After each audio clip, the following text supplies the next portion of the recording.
Hola compañeros, compañeras de Editores de Ciudad. Hoy es miércoles, o por lo menos miércoles virtual en esta cuarentena, en mi día favorito, ya mis momentos que están más desplegados por la semana de ser peligrosos.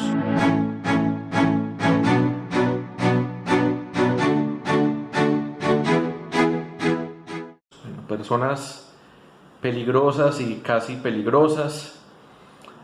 Mm, Aprendiendo aquí en la virtualidad de ser más pedagógico, pues con estas clases virtuales les debo confesar que a veces tengo la contradicción entre que no tengo interés de ser entretenimiento, pero sí que sus vidas sean más placenteras y que no haya angustia o frustración en sus vidas. Vengo como conversando mucho con algunos y algunas de ustedes que el esfuerzo y el desafío de concentración no se vuelva nunca sufrimiento y sacrificio, pues como de hacer y de que algo no le salga, pero que también se torne en constancia, disciplina y, y rigor.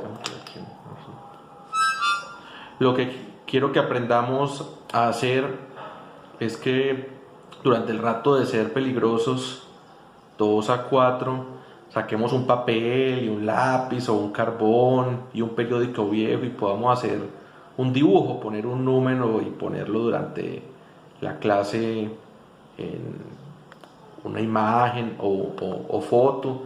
Voy a intentar también que primero se abra una discusión y luego poner los videos, que también entremos como un poquito en el calor de escucharnos y ojalá escuchar no pues a más personas, no solo las personas que siempre hablan.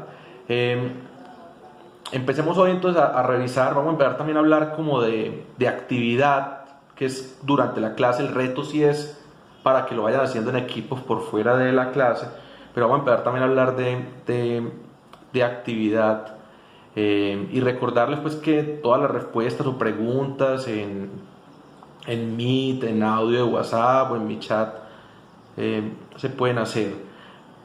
Bueno, entonces vamos a repasar. Tengo aquí algunos datos, los voy a ir pasando y vemos qué hacemos con ellos. ¿Cuántos pasos hay desde una esquina a otra de su casa por dentro? Si hay que subir o bajar escaleras, también hacemos como ese diagonal. Entonces en la actividad uno midamos esos pasos. Y vamos a pasar también a la pregunta uno de cómo nos puede hacer más peligrosas medir o saber de indicadores. Voy a ir dando mi respuesta entonces a esa. Vamos a ver cómo nos sale ahí la sincronía. Hay un libro que me gusta mucho que es El tigre que no está ahí. Y entonces dice que la decisión de trabajar con números nos lleva a una operación matemática que es la más importante para tomar decisiones y para ser estratégico, que es contar.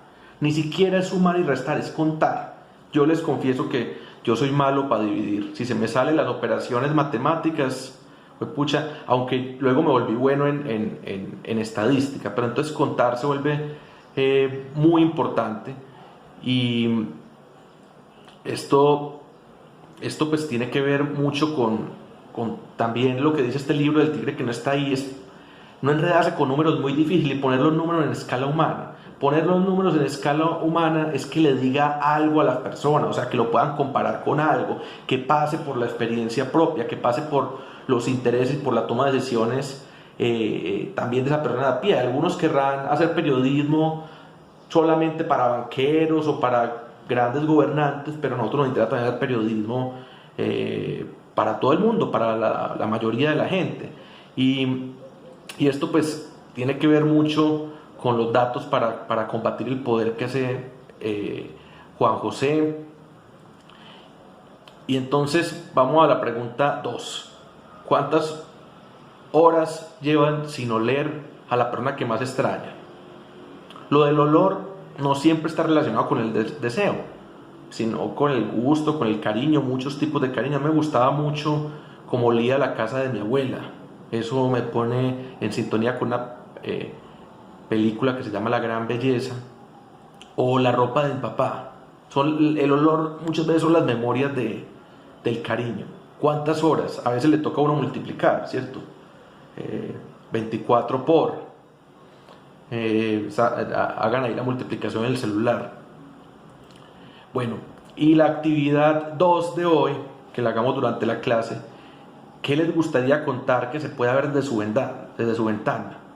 Algo para ser más creativos, algo de arte o para hacer reportería. Entonces, primero, escojan una ventana. Segundo, escojan un objeto o sujeto para ser contado, ¿cierto? Contado 1, 2, 3, 4. Si les faltan manos, entonces traigan la mano de la tía, de la abuelita, y ahí ya pueden contar hasta 20. Entonces cuenta, paso 3, y escribe en el chat ese número. Les voy a ir contando el mío. Yo, pájaros, descarté personas haciendo perifoneo entre 10 a.m. y 11 a.m., pues para no volverme como tan neurótico. Me fui entonces por los pájaros y entonces les cuento que encontré. Entonces encontré después de ventanear 5 minutos, 3 gallinazos. Uno estaba en el aire y otro estaba posado sobre los edificios.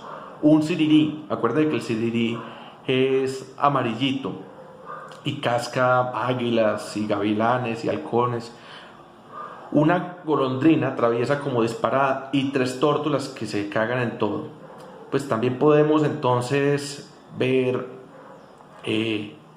flores, árboles en flor, mirar las ventanas de los vecinos, cuáles están sin cortinas, qué tienen los balcones que nos llame la atención, los colores de la ropa tendida. Bueno, todo con mucho ritmo, muy sencillo. Aquí vamos cogiéndole la temperatura y el pulso a esto. Bueno, chicas y chicos, si me permiten, antes de volver al juego de inventar la ciudad, que es como el almendrón de la pedagogía de hoy, quiero, pues, y el gran reto para dentro de 8 días, quiero también poder transmitir un poco de lo que yo sé de Medellín. De pronto a algunos acá no les interesa mucho hackear Medellín, pues los de frontera morada, pero porfa tratemos como de extrapolar, ¿cierto? Como lo que quiero que también aprendamos es a anotar, a levantar datos, a interpretar para tener mejores ideas, tácticas y estrategias para cuidar cosas que nos gustan de la ciudad y cambiar otras. La política es muy divertida, la política es muy apasionante. Lo que pasa es que, pues, digamos, habría que jugar un poquito ahí como con la idea de ser político o ser politólogo. Todos como ciudadanos podemos ser un poco politólogos. La ciudadanía hoy en día es pues como realmente lo que le queda a la política, porque los políticos que nos roban un poco esa palabra muchas veces son como negociantes, terminan haciendo de la democracia o de los votos una mercancía. Entonces es muy valioso, es muy interesante poder taguear que algunos nombres, algunos lugares, entender las redes, entender los intereses, entender cómo funciona el poder en nuestra ciudad. No quiero pretender que soy la persona que más sabe de Medellín y que tenga la lectura completa, la más actual. Pues de hecho algunas cosas están desactualizadas, pero digamos a través de unos nombres, de un listado de nombres, algunos se los voy a dar cortico para que el video no se alargue más. Si de pronto quieren que alargue algo, una historia sobre alguien, no se entendió bien, pues me dicen y yo les mando un audio de voz ampliando un poquito la historia. Pero una de las formas con las que quiero meterle el diente, porque a veces es difícil sintetizar, es como entendiendo algunas cosas de la elección de Daniel Quintero. Y bueno, esta comprensión que a veces está desactualizada, a veces no son grandes investigaciones, hay cosas que uno no va a saber, a veces son opiniones o creencias de uno porque todo no se le vuelve a una gran investigación, pero me ha permitido a mí para saber cómo moverme con mi contribución al análisis y de veeduría que hace el noticiero y también lograr cambios de hábitos de pensamiento y política pública desde No Copio. Antes de entrar en materia, quisiera escucharlos también sobre qué lugar o edificio o rastro físico los hace sentir orgullosos de su ciudad y cuál avergonzado, cuál les da pena, cuál es como un motivo de orgullo y cuál es un motivo de vergüenza. Bueno, entonces Bernardo Alejandro Guerra Serna hace parte de una historia que a veces es difícil de comprender. Les recomiendo un autor que se llama Gutiérrez Sanín, de cuando Colombia se democratizó más y se abrieron, digamos, también las elecciones locales, pero bueno, hubo, digamos, un tema mucho más electoral, hubo una dispersión de partidos políticos y a veces personas que no venían de la élite tradicional de los grandes apellidos se tomaron la política y dejaron de necesitar a veces de grandes empresarios. Lo maluco y lo curioso con esto es que parece, uno ya empieza a hablar como en tono de que no lo demanden, con este señor Bernardo Alejandro Guerra Serna, que tiene un hijo que es Bernardo Alejandro Guerra Hoyos, que hasta hace muy poquito fue concejal y se quemó, y otro hijo, Andrés Guerra Hoyos, que estuvo de candidato a la gobernación y fue el que, gobernación de Antioquia, fue el segundo que más sacó votos, le ganó Aníbal Gaviria. Y con esto del legado de los personajes que van surgiendo de Bernardo Alejandro Guerra Serna, pues resulta que también son señores que pues pudieron comprar en su momento grandes lotes de Medellín. Imaginen que el señor tiene un lote muy grande, o ha tenido, es lo que yo entiendo, un lote muy grande en la Comuna 13, que luego se volvió un barrio de invasión, y esos señores que no venían de la riqueza tradicional de Colombia ni que hicieron grandes empresas, se enriquecieron. Entonces es muy cuestionable, digamos, todo ese poder político que logran tener en algún momento el Partido Liberal y que el ejercicio político enriquezca a una persona. Genaro Pérez fue durante más de 40 años gerente de Colanta. Entonces esto es vacas, esto es tierra, esto es alimento, esto es quesos, y el tipo se metió mucho en la política.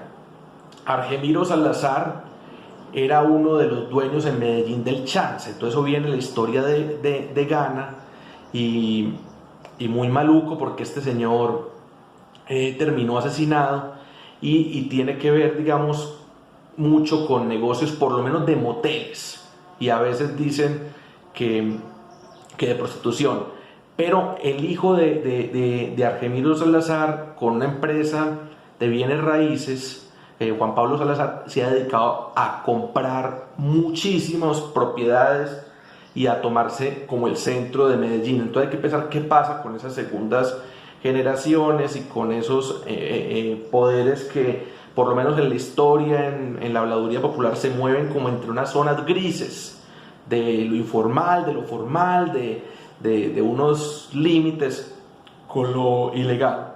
César Pérez terminó en la cárcel, acusado también de masacres, de relaciones con el paramilitarismo.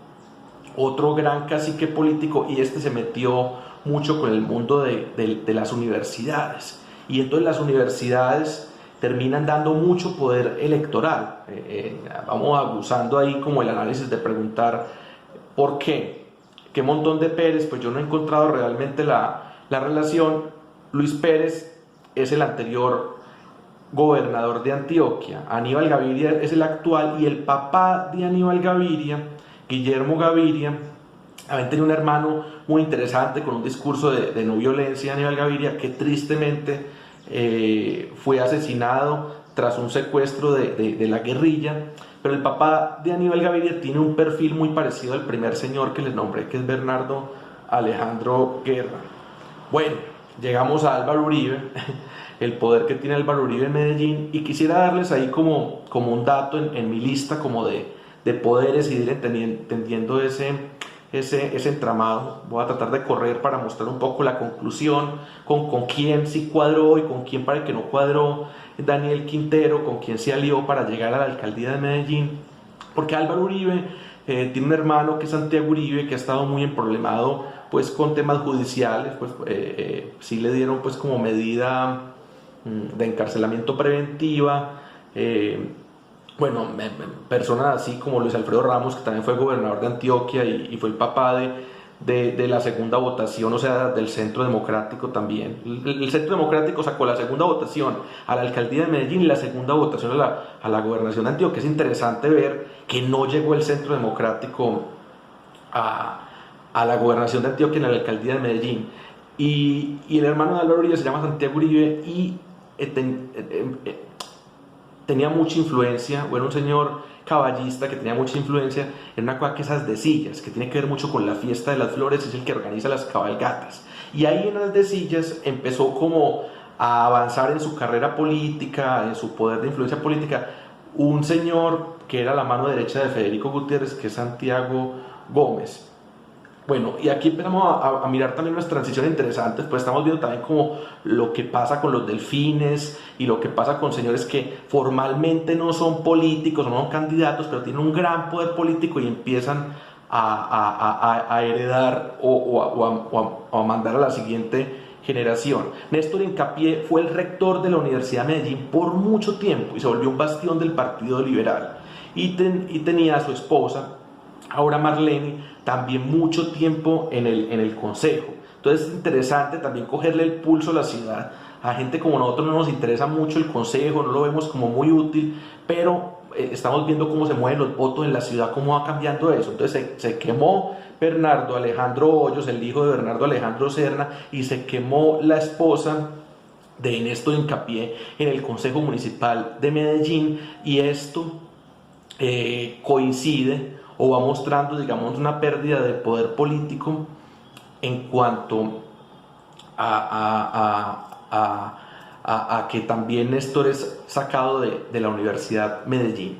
Ana Mercedes Gómez fue la directora que más conocimos del Colombiano. Ahorita hay otra, pero sigue siendo, digamos, el apellido Gómez Martínez, que su hermano fue gobernador de Antioquia y ha tenido mucha influencia. Esto es conservador.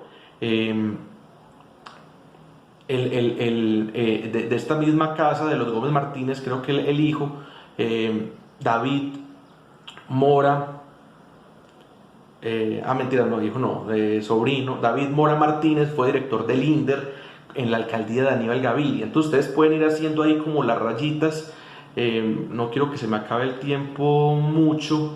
Voy a nombrar los otros y luego se lo explico más. Germán Hoyos es un tipo que tiene mucho poder en el Congreso. Ustedes dirán, el partido de la U ya no sirve para nada, pero es un señor que siempre ha movido unos hilos, ha terminado muchas veces aliado, aunque no son amigos ni el mismo bando, con Luis Pérez. Hay que preguntar siempre por un concejal, por un alcalde, si está apoyado por Germán Hoyos o no. El hermano Oscar Hoyos terminó siendo secretario de Medio Ambiente en la alcaldía de Federico Gutiérrez. Sergio Fajardo lo quería nombrar porque, claro, esto tiene que ver mucho con el GEA. Y Juan Luis Mejía es el rector de AFIT y es alguien que ha tenido mucha influencia sobre el Ministerio de Cultura, y que yo les voy a hacer una provocación ahí: es el creador de Héctor Abad Faciolince, o es el que va generando, digamos, como esos, va nombrando, digamos, como unos referentes culturales. Y Octavio Arizmendi, que ya debió haber muerto hace 10 o 12 años, era el laico o la figura de influencia en el Opus Dei, que es lo más conservador de Medellín. Ustedes tendrán que ver también en el gabinete de Federico Gutiérrez, ahora en el gabinete de Daniel Quintero, qué influencia tienen las universidades. Entonces uno dice, bueno, primero que todo, Daniel Quintero rompió con el uribismo y le ganó al uribismo, y fue también tuvo que reaccionar a una campaña sucia.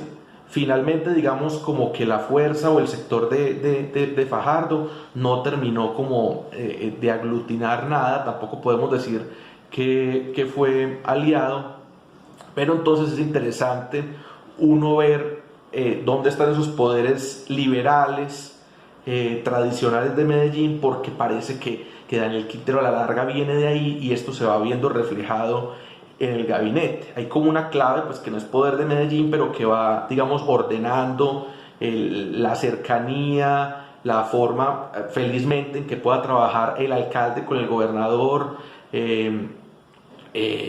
las fotos con Luis Pérez, no sé qué, y se trata del Partido Liberal. Entonces el Partido Liberal estaba en la Universidad de Medellín, el Partido Liberal, así sea de mentalidad muy conservadora, Aníbal Gaviria está en la gobernación, César Pérez, que es la Universidad Cooperativa, ahorita con su hijo. Entonces tendríamos que mirar qué pasa, digamos, como con ese sector muy de derecha, muy conservador, muy con una cosa religiosa fuerte, y qué pasa con esto otro, qué pasa con la informalidad, con los negocios del hueco, porque veníamos pues del poder económico. Entonces claro, luego eso también va llevando, digamos, a unas lógicas de cómo se financian las campañas, de cómo se trabaja con contratistas, pero también es una historia muy interesante de gente que se enriqueció en la política, que es supremamente preocupante. Entonces hay que entender qué pega y qué no pega en Medellín. Uno vería pues que, digamos, el lugar de la izquierda con poder es muy pequeño, pues que uno se va viendo desde centro hasta centro derecha, y extrema derecha, pero uno va teniendo que entender los obstáculos, los límites, con qué poder y con qué intereses se va uno a encontrar o se encuentra cualquier movimiento social, un propósito de un movimiento social. Bueno, en relación a nuestro video pasado, y ya para entrar al tema de nuestro juego de inventar la ciudad, quiero recomendar la lectura para estos días de Chantal Mouffe, El retorno a lo político. Chantal Mouffe es una belga. Y en relación a nuestro video anterior, quiero también que vayamos entrando en materia, se vayan preguntando cómo se podría formar una empresa electoral, una empresa de votos en Medellín, y cómo sería la ética de ustedes sobre la búsqueda de votos para ganar una elección, ¿cierto? Una primera pregunta muy maliciosa, muy estratégica, y una segunda más filosófica.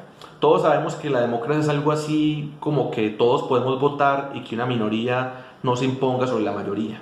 Pero la cosa se complica en la historia del Estado moderno europeo, que ahí el mago, el tremendo, el que documenta eso muy bien, magistralmente, es Charles Tilly. Y entonces vamos mirando que más allá pues, de la democracia, y en la historia de este Estado europeo lo podemos ver, se van necesitando los siguientes componentes o recursos también necesarios para que una minoría, pues primero no domine una mayoría, pero también luego, pues como también tienen derecho las minorías, y entonces está un tema de lo pluricultural, de lo diverso, que la Constitución del 91 de Colombia es buena para mirar eso. Entonces, primero, todos somos iguales ante la ley. Segundo, no todo se puede votar, y hay asuntos consagrados en la Constitución que permiten la protección de minorías, diversidad, pluralidad, etc. Tercero, debe haber división de poderes legislativo, judicial y ejecutivo. Esto nos lleva a dos componentes adicionales de la mayoría, pues que la mayoría o de los votos en una democracia, ¿cierto? Que una democracia no es solo mayoría o solo votos, sí es los deberes y la deliberación. Entonces vamos entrando ahora sí a nuestro juego con nuestro concepto de que las ciudades pueden ser de plastilina, deben ser para nosotros, para que las podamos inventar. Entonces vamos a jugar bien bueno, empezando por este diseño. Necesitamos entonces que quede esta ciudad de ustedes en equipo, diseñada para el próximo lunes, que el próximo lunes ustedes me puedan enviar el diseño de la ciudad, que es un presupuesto sobre una moneda, no sé qué moneda nos vamos a inventar, el morana, el morano, moneda morada, son 1000, vamos a repartir 1000. Entonces la idea es que me pueda llegar, digamos, una foto de un papelito, algo en Word. Juliana nos va a ayudar pues como para estarnos pasando tablitas y diseños para que los que tenemos menos datos en el celular se pueda hacer algo, o trabajar un poquito más y coger una servilleta y tal cosa. un periódico, unas hojitas, una cartulina, y de ahí hacer el presupuesto de la ciudad. Entonces la ciudad debe ir con el nombre de 7 personas, con el nombre y con un presupuesto. Con eso empezamos a jugar. Con eso el lunes yo empiezo como narrador de este juego a ponerles acontecimientos, a ponerle disyuntivas, temas que tengan que decidir sobre la ciudad. Entonces, vamos a concentrarnos pues en hacer este juego en equipo de 7. Entonces lo primero, a terminar de comprometer y de designar roles en un equipo de 7. No traten de atrasarse hace 5 o 6 sesiones, pero hace una sesión sí teníamos un poco como las recomendaciones, y todo eso va quedando ahí en un drive y me lo pueden volver a pedir, las recomendaciones de cómo trabajar esto en un equipo de 7. B, pónganle un nombre bien bacancito a la ciudad. C, pues o tercer paso, hace un presupuesto de 1000 unidades según una lista de precios entregado por Lucas o por Juliana. Entonces esa lista de precios es muy sencilla, ¿cierto? Uno va a comprar al mercado una bolsa de leche, entonces si va a comprar 5, tiene que saber cuánto le valen las 5. Entonces una ciudad con un colegio es muy poquito, de pronto con un hospital es muy poquito. Las ciudades no tienen el mismo número de CAIs o de estaciones de policía que de hospitales y de colegios. Entonces vayan como pensando un poco eso, a veces como la imaginación, pero también un poco de lógica, de sentido común, de estudio. Entonces vamos a hacer el propuesto con 1000 unidades y a veces les va a tocar entonces multiplicar y decir, bueno, aquí en esta lista de precios me dice que un colegio vale tanto, lo multiplico por 10 porque quiero tener 10 colegios, 20 colegios. Les doy un dato, Medellín tiene más de 200 colegios. No dejen que el presupuesto, entonces, bueno, punto 4, no dejen que el presupuesto supere los 1000. Pueden guardar 3 o 4 unidades y nos las gastamos más adelante. Punto 5. Tengan cuidado entonces con la multiplicación. Va a haber una columna como para multiplicar, es decir, bueno, escogí 5 CAIs, ya vi cuánto vale un CAI, entonces esto me da un total. Entonces ahí van a tocar hacer esa sumita y esa resta. Entonces digamos va a quedar la ciudad armada así, y de ahí el lunes empezamos ya a ponernos circunstancias, y el miércoles les cuento qué ciudad va ganando, qué ciudad está más fortalecida. Entonces lo importante, el último paso, creo que iba en el 5, ¿cierto? Paso F, paso 6. El lunes me pasan una fotografía de una hojita o un Word con todo el presupuesto y en superar 1000, el nombre de la ciudad y el nombre de los 7 integrantes. Mucho ánimo, pues. Gracias.